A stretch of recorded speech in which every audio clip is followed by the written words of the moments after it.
Welcome to the JJ's Declutter podcast, where we tackle the mess and stress to make space for what truly matters. I'm Janis, here with Julie, and together we're sharing our best tips, tricks, and a little humor to help you declutter your home, mind, and life.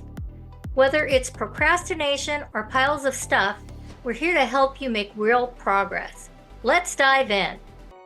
Welcome back to the JJ's Declutter podcast. I'm Julie, here with Janis, and today we have a fairy tale for you. But this isn't your typical fairy tale with princes and fairy godmothers. This story of two women with matching blue aprons, an unshakable friendship, and the ability to look at a closet that's crammed with, I might need this someday, and see exactly what needs to go. This is the story of us. The real us, the imperfect, still dealing with our own clutter us. It's called The Great Spring Awakening and the JJs. And it's about what happens when decluttering experts actually have to declutter their own stuff. Spoiler alert, it's messy, both emotionally and literally. So grab your favorite beverage, settle in, and let's talk about the spring that changed everything.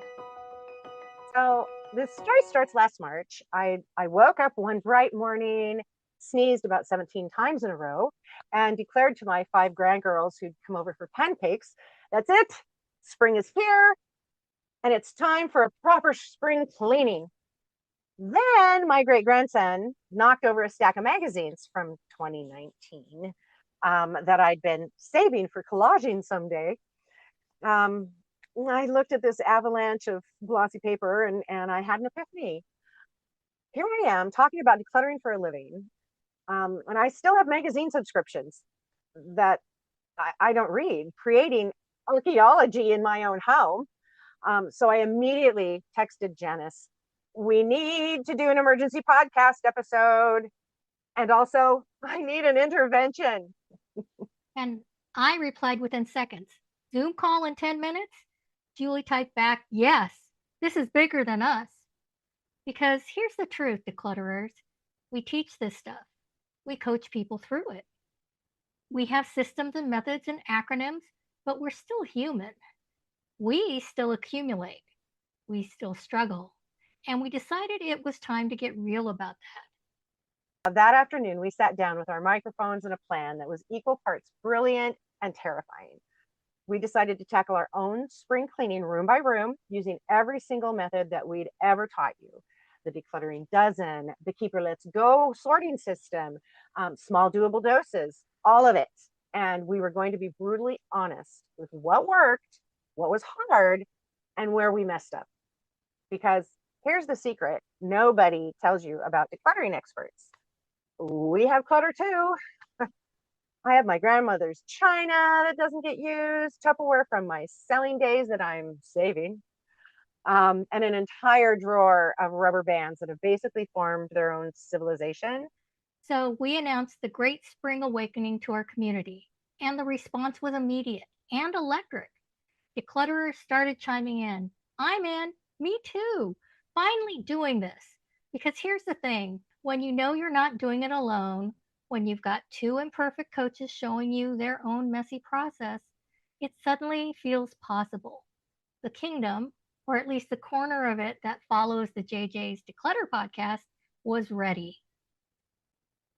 Decided to start with my kitchen. Because if you're going to slay dragons, you might as well start with the one that breathes fire 3 times a day.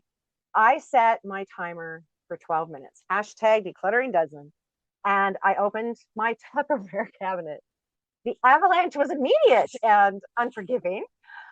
Containers tumbled out like plastic waterfall. Lids skittered across the floor. And this rectangular container, 1987, landed at my feet. Avocado-green, a relic from my Tupperware selling days. It had survived 3 moves, 2 kids, and the rise of the meal prep culture. And I could hear Janis's voice in my head saying, do you really use this? Or does it remind you of a business that you haven't run in 30 years? That does sound like something I'd say. So what happened to the avocado green container? I picked it up and went through our Let's Go system. Keep? No. I have containers I actually use. LE lives elsewhere? No. Doesn't belong anywhere else in my house. Trash? No, it was still good. It was just outdated. Sentimental? Be a tiny bit, but not enough to keep it. Geo goes out. Yes, donation box. Someone else would love this vintage piece. I texted Janis photo of the overflowing donation box. Day one, I have liberated the Tupperware. The Tupperware is free. And I sent back a victory dance gif because, she likes to dance it out. Followed by, meanwhile, I just found an air popper I've used exactly once in 2013, and it was to toast my spices, not popcorn. We're all disasters. I love us. And we really are disasters. Beautiful, functional disasters working through our own stuff right alongside with you.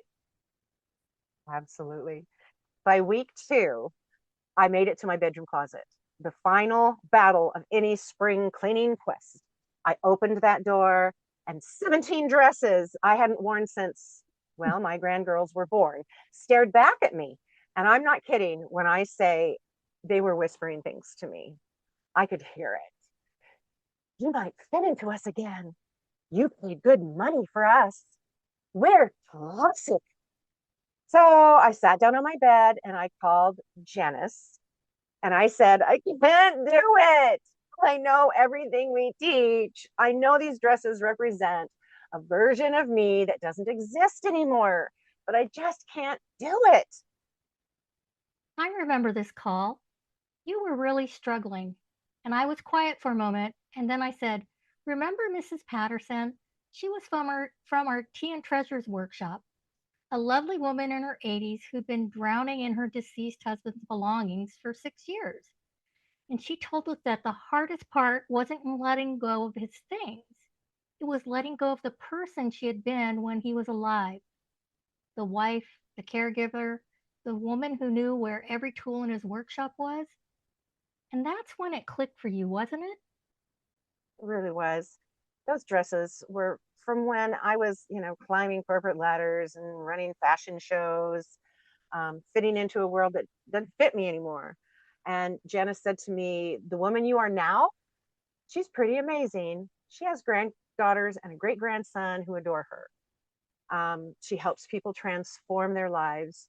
She co hosts a podcast with her best friend. She doesn't need those dresses. She needs closet space for who she actually is. So I took a breath and said, okay, I'm going to do it. But I'm doing it in small doses because this is hard. And I said, that's why the method exists, Julie. 3 dresses today, that's enough. And that's important for our listeners to hear. Decluttering isn't always easy. Sometimes it's grief work. Sometimes it's identity work. Sometimes you need your best friend on the phone reminding you who you are and not who you used to be. Week 4, something unexpected happened. Clutterers community started sharing their own spring cleaning journeys, and the stories were complicated. One woman posted that I decluttered my entire kitchen and my husband put everything. He says, I'm throwing away perfectly good things. Another wrote, my mom is guilting me about donating the Afghan that she crocheted for me in 1992. She says if I loved her, I'd keep it. I don't even like Afghans. Help! And Julie and I looked at each other and realized something big. This wasn't just about spring cleaning. It was about relationships, boundaries, family dynamics, all the stuff we talk about in our coaching, but bigger. People were using spring as an excuse to finally deal with the real clutter, the emotional stuff, the people pleasing, the guilt. We needed to address this. We did. So that weekend, we went live with a special episode, Spring Cleaning Your Life, not just your closets. And we started by saying, Here's what we've learned during the Great Spring Awakening. You can't declutter your way to happiness if you're still holding on to toxic relationships, boundary violations, and people pleasing patterns. We spent an hour talking about the real spring cleaning, not the stuff in your garage, but the stuff in your soul. How to handle family members who sabotage your decluttering, how to set boundaries around inherited items that you don't want, letting go of the person you should be to make room for who you are. And how to clean out your schedule the same way you clean out your closet. We can actually use the Let's Go sorting system for this too. Keep the commitments that energize you. Ellie lives elsewhere. Maybe this obligation belongs to someone else, not you. T, trash. Some commitments have simply outlived their usefulness. S, sentimental. You're only doing it because you've always done it. Time to reconsider. GO, goes out. It's time to let this one go completely. The responses were overwhelming. This episode changed my life. I've been decluttering wrong for years. I just called my sister and told her, I'm not keeping mom's china. She was mad. I told her, they're yours. Now I feel free. By the time spring actually arrived in full bloom, we'd been on this great spring awakening journey for about 8 weeks. And my house wasn't perfect. My garage still needed work, probably it still does need work.